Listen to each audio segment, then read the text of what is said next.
Hi viewers, welcome back. This is Media Track episode 27, the program in which we look at the news and we give you our take on it. This week, as usual, you have me Frederick Noronha and my colleague Devika Sequeira, who will take you to the main story, which is of course the opinion poll. Okay, thanks Frederick. As I was telling you before we started the program, the day we are recording is on the 16th of January, which is the historical opinion poll day, and we've had quite a few sort of stories and look backs, but unfortunately I think nothing serious was really done. There was no serious overview of this, and it's the 53rd anniversary. So the only reporting we got is because Goa Forward leader Vijay Sardesai brought up the event, and he said that 43% of those who stood for merger are currently running the government. It's a very good point to make actually. So the people who lost the opinion poll actually. Who lost the opinion poll, who were for merging Goa into Maharashtra, they are today running the government, and obviously they are not even going to commemorate the day. But the very fact that we had an opinion poll, we decided that we wanted to be separate, and eventually we got statehood, is the reason we have a state assembly, is the reason we have MLAs. Otherwise we had only 30, if you recall, when we were a union territory, but we wouldn't have even been a union territory. So there have been some questions asked, and one of the big questions being put up is, how long can Goa hang on to its identity? It obviously, every state has its identity, every unique identity or whatever. So how long are we going to be able to protect Goa's identity is the question Vijay is asking. And he says, beware of mergerists in power. BJP, which has obviously taken a completely contrarian view to this, they prefer to ignore it, and there was no function to commemorate the event. In fact, the BJP chief minister, the current chief minister, has been sort of propagating the same view that the central BJP unit propagates, and that is taking down the former Congress icons like Nehru. So there was the chief minister who made this very controversial statement saying that if it had not been for Nehru, Goa would have got its, would have been liberated 14 days earlier. 14 years. 14 years earlier, sorry. And Nehru delayed Goa's liberation by 14 years. Now that obviously the chief minister, the Congress has said, the chief minister knows very little of history. That's what Girish Chodankar said.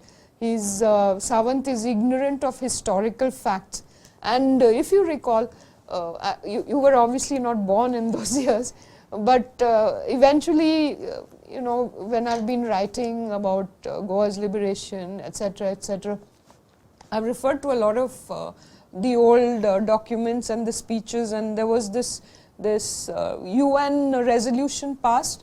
And Nehru had a tough time, in fact, facing the UN and countering the resolution that said Goa should not be taken over by India. In fact, that's all hindsight, no, Devika, because if you look at it in that way, no one knew what was going to happen. Even India's independence came about in a very abrupt manner after World War II and the Labour government taking power in Britain and suddenly deciding like we make India free.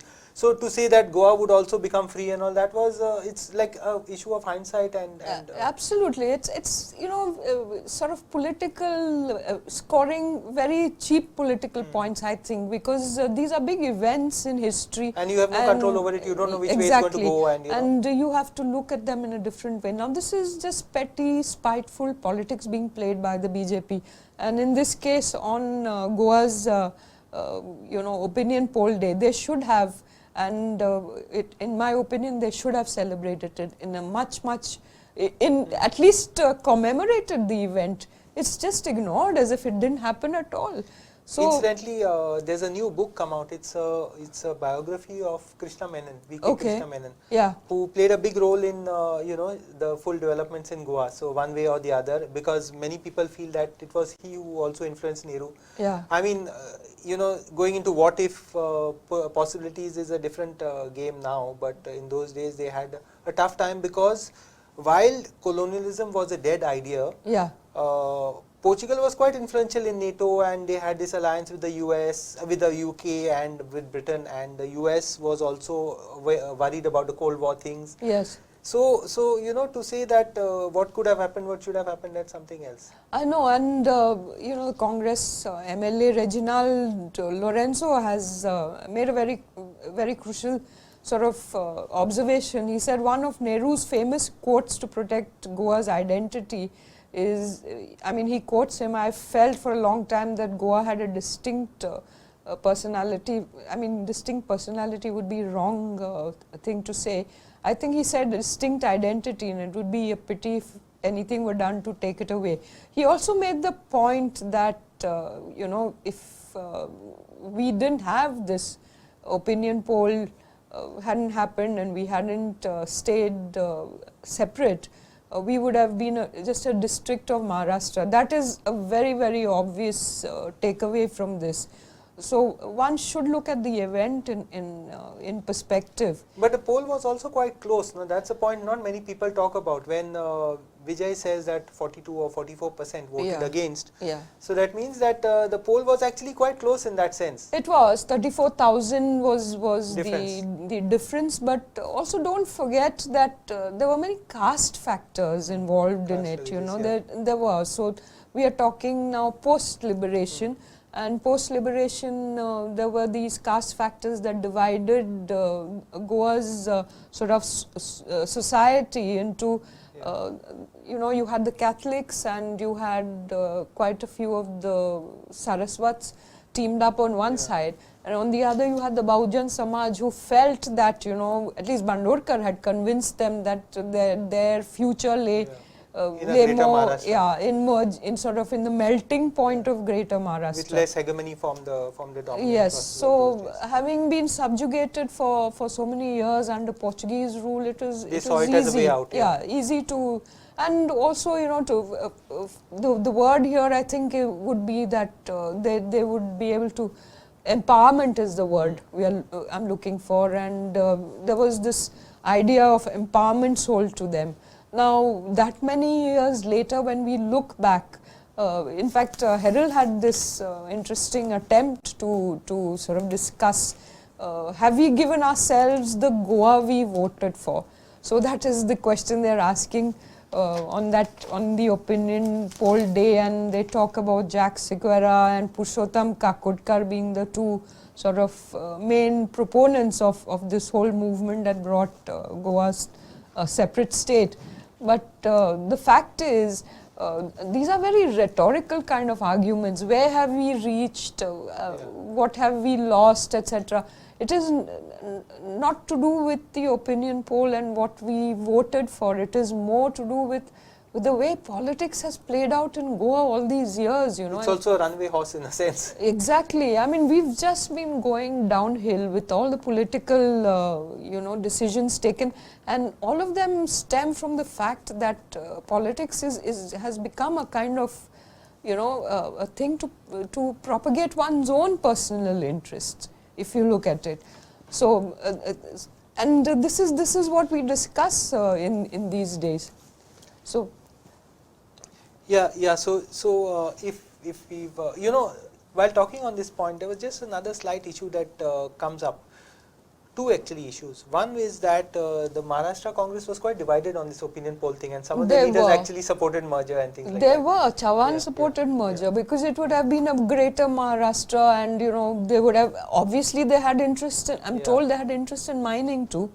They thought that they could get the Goa iron ore mines to come into Maharashtra. No, that was a big economic booster. In yeah, those days, economic booster. Absolutely. When foreign exchange was in short supply and things like that. That's true. But the other issue is, I feel we also need to go beyond a nationalistic and traditional way of looking at the opinion poll, because if you look at things, there was a very strong pressure on India in those days, particularly from the West, particularly from NATO in a Cold War context. So they were looking at India kind of pressurizing them, and Kashmir was already on the boil, and there was this issue of plebiscite and also. I feel to a certain extent even the opinion poll was a way of avoiding any such problem in Goa later on. Yeah. I don't know, that's what the feeling I get.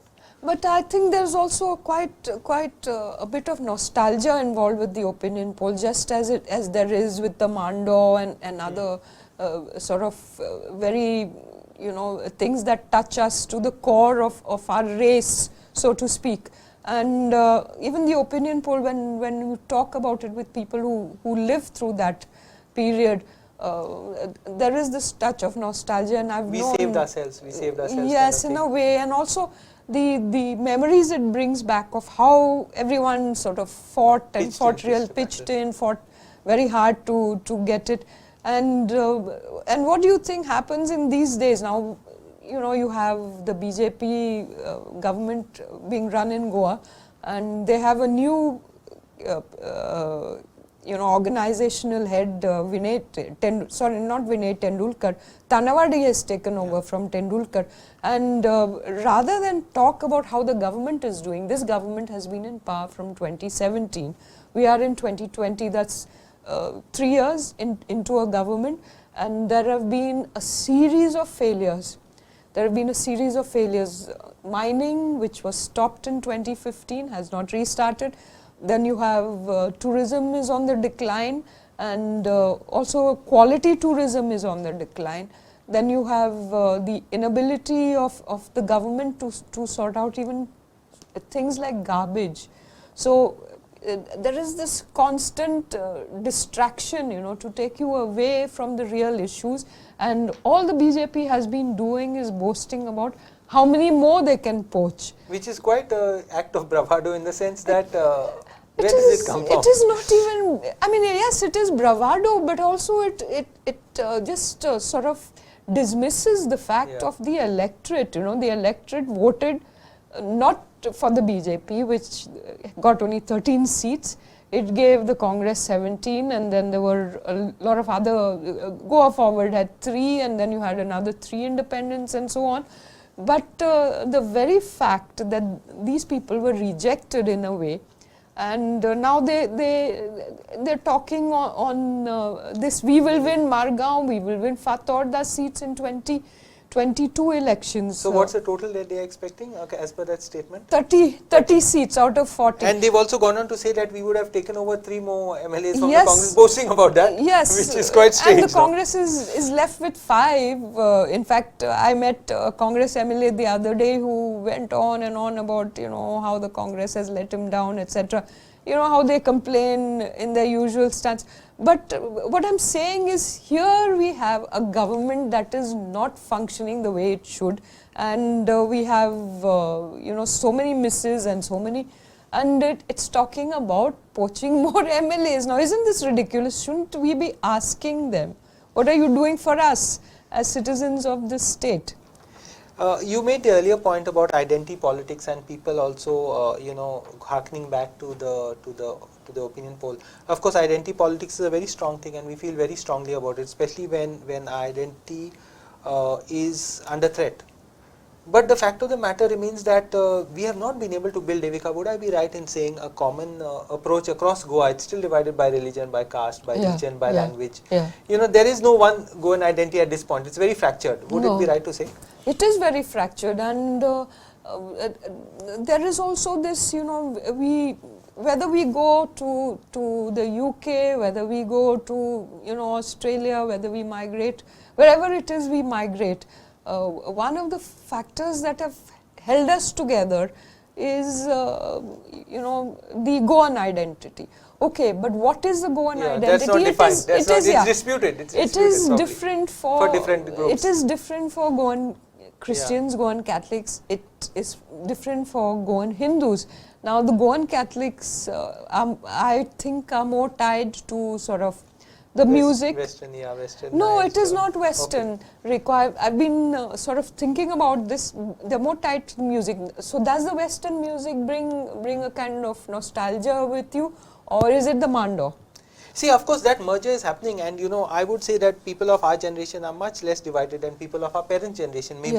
Where they would not sit together, they would not talk together, they would probably not go to the same school together. Whereas in our time and in our children's time, it is happening much more.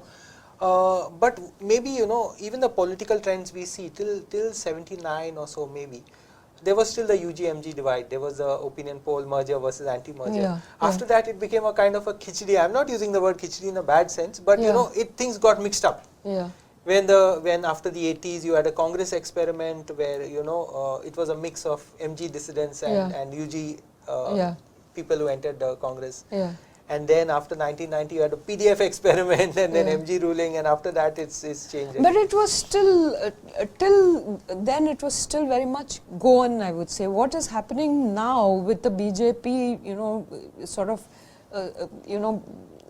targeting towards this great hegemony of the country, I think what is happening is that even the Goan character is the attempt to wipe out even the Goa character.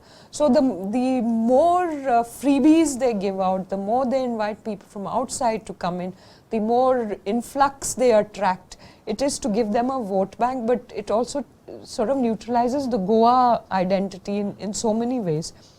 It's my opinion, because you don't see the BJP really interested in what is actually Goan. That interest, I think, is being held together more by Christian communities. That would be a debatable issue. I know you will say it is debatable, but it is a fact. It is a fact. To a certain extent, I would say that Congress had this ability of working with local leaders wherever they went. Now, what terms they worked on, whether it was fair for the local leadership or whatever, that's a different debate. But it's an interesting debate, and I think we need to flag it and keep it. You picked up a whole lot of other stories also, Devika, that came up during this thing. Nothing regarding the opinion poll or the BJP change in the leadership, but many other issues coming up, including the issue of tourism and Felix Dahl. Yeah. So what this statement made by Felix Dahl's mother who was incidentally this Finnish tourist who was found dead in Cancun. That's true. And his mother and aunt are following it for many years now, no? That's true. So then she has made this statement which was carried, I think it was, Herald had a report on it, and Herald. She's absolutely shocked that there was no progress in this investigation, and she said that many people, including Goan policemen, participated in the killing of, I don't know, Holt she talks about, but no investigation followed. Okay, so I'm sorry, she's actually talking about a lot of foreigners who have died in Goa, and she says the police are covering up the murder of tourists. Yeah, I would, I'm not sure about this, but I think it comes from total ineptitude. And I was going to say the same thing, no, Devika, because either it is like that they are not trying hard enough, or they are not capable of doing it, and to a foreigner who's used to much more efficiency in a police system, it looks as if you're hand in glove with these guys. So whether that's right or wrong, that's the way it appears to them. Yeah, but I have one other thing to say about this is that I did do this story and I did go through the case papers, and what was shocking, absolutely shocking to me, was the statement of the investigating officer. So when I asked him, how did he die? What do you think caused his death? And he said that he must have been, at least the papers that I read said that he was walking, he must have been drugged or whatever. He fell on the road and he hit his head on the curb of the pavement. And died. That is their explanation. But everything was missing, his computer was missing. So where did all these things go? So, I think what has happened is what happens with the Goa police is that nobody, absolutely no senior officer actually, looks into the way these investigations are carried out. It is done by some, small police official in, say, in Cancun, in some obscure police station, and they are not even trained to investigate properly. So, you know, she has named some 2-3 people he was with, and she felt that he might have been killed for, you know, somebody was interested in his computer by somebody else, whatever, for whatever reason. But you cannot just die by falling on the road and hitting your head. I think they also hired private detectives to follow up this Yes. case. I'm not very sure.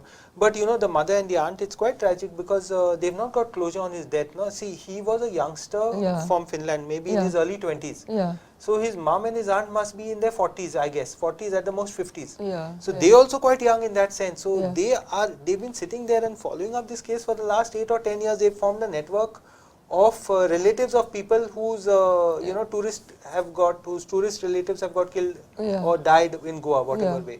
And as it is, we presume that these guys are on drugs, so you know, something bad is going to happen to them, and we don't have a very healthy attitude to them. But what was this other story about Chinese tourist which yeah, there was this interesting thing that since you know, we are not getting enough foreign tourists, Goa has set its sights on the Chinese tourist market. And apparently, you know, 2.5 lakh Chinese traveled to India in 2018, but Goa has no record of any Chinese visitors. So it's rather strange that you know, they should be targeting the Chinese market. I don't know what. And while on this point, I'd like to just mention that you're listening to Media Track, and this is the program that looks at the news in Goa. We have a story from outside Goa which is talking about competition hotting up on the Mumbai-Nairobi route. So I'm sure many people who have connections to Nairobi, maybe born there, come from there, or you know, Goans who have been staying there would find this interesting. So Air India has entered this new route, and the tickets have gone down to 26,500 almost. Okay. And of course, there are other airlines also flying on this route. I think Times of India has carried this IANS story, and they have an Ethiopian airline there.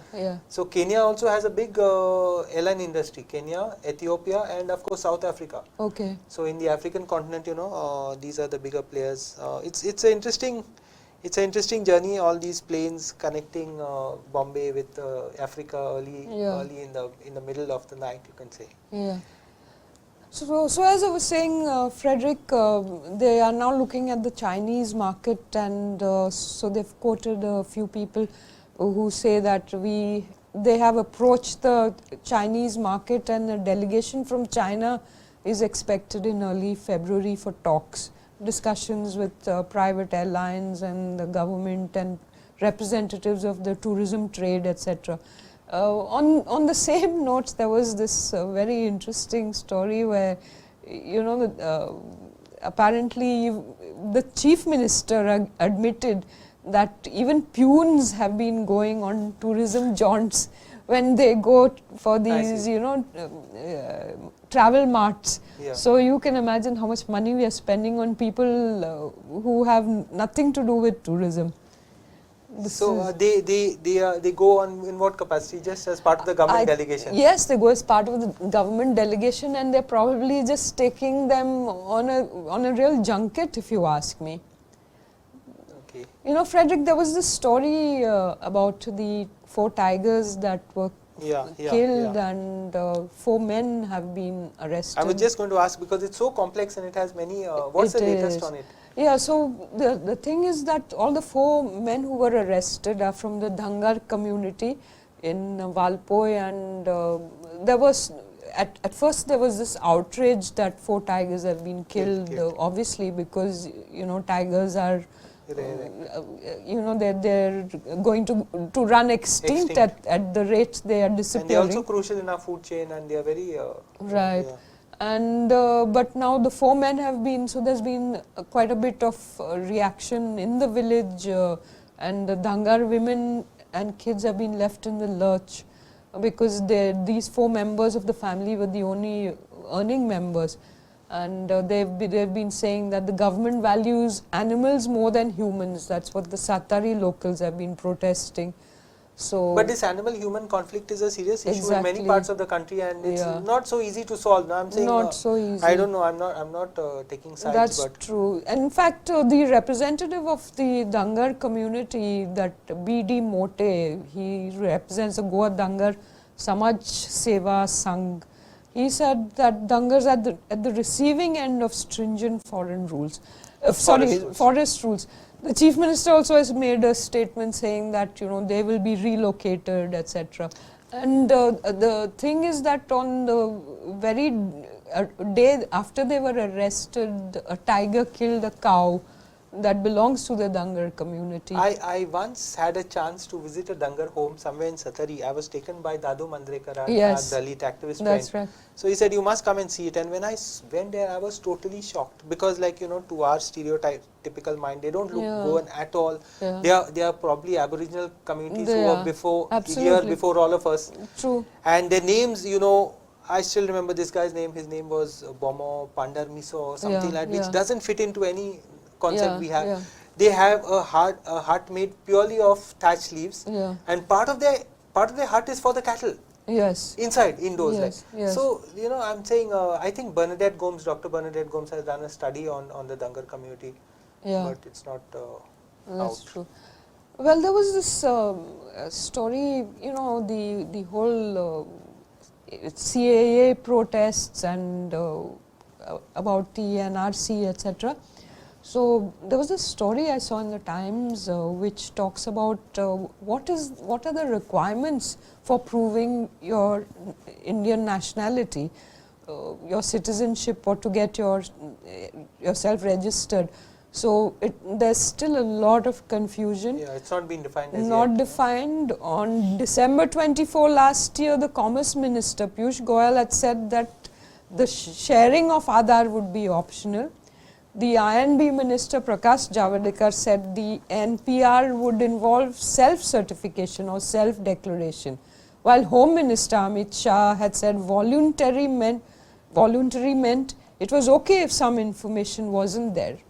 Now at the same time, they're saying you don't have to give your Aadhaar or your passport, but if you have it, you have to give it. So what do people who don't have it have? So this is what kind of voluntary is that? If you have to give it, then it's not voluntary Exactly. anymore. So this is what is causing so much flack over the CAA thing, because how are people who don't have birth certificates, who don't have a passport, who don't have Aadhaar, how are they going to prove that they are citizens? I had been for the talk delivered by Cleopat Almeida Corino, very at Goa Mog, Museum of Goa, which is run by Subodh Kelkar. Interesting talk, very well defined. Mr. Khalab was there, Advocate Ramakant Khalab was there, former Union Minister. So everyone appreciated the talk, and the point he made is that it's mostly authoritarian governments who tend to focus more on these kind of things, which doesn't speak much. Okay. What's the latest on the fines? The Motor Vehicles Act. Well, I found this extremely amusing that the Minister Marvin Godino is more concerned about tourists rather than citizens. So he says tourists will curse Goa if we impose steep motor vehicle fines. Now you see the Central Act has to come into force. There's no, they tried to sort of water it down and lower the fines, but now the central government has told them no, there's no way out. You have to impose it. And so, they are still discussing ways and means and loopholes of how to avoid it. Because from a politician's point of view, you're going to irritate a whole lot of people that, by imposing heavy fines and things like that. So it's not a very popular move, to say the least. Yes, I suppose it's not, but, states that are ruled by the BJP, Gujarat has also said that they don't want to implement it. So how do they get past this? Yeah. Eventually they will have to fall in line. Or maybe lower the fines, I don't know. I don't think so. I don't think the central government... They would not like it because it would not reflect well on them. That is true. Having said that, at this point, maybe we'll call it a day and promise to be back 1 week from now. Thank you so much for watching us. Thank you for watching.